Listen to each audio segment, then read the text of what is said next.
Kedai ni bahaya. Diorang cakap jangan datang seorang-seorang. Assalamualaikum. Abang jual apa bang?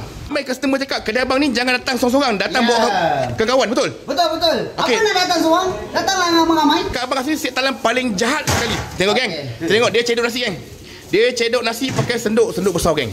Nasi dia color kuning-kuning weh. Bang, ini bukan 6-7 orang ni bang. Cukup. Dah. Ada apa? Dia ada daging. Daging? 15 tahun meniaga kau takkan silap. Okay, kambing. Tengok kambing. Kambing pun pakai senduk je. Macam tu je bang. Apa lagi ada?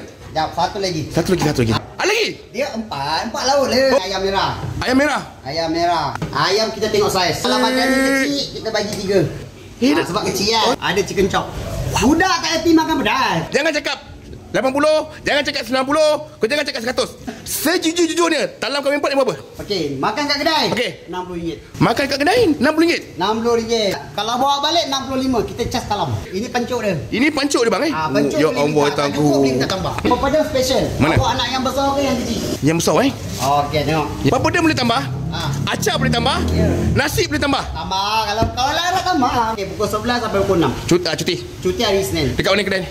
Kat Taman Pahlawan, Setengah Udang, Melaka, WSP Branding House. Ni nasi talam kau import. Talam paling jahat bang Ya, bismillah.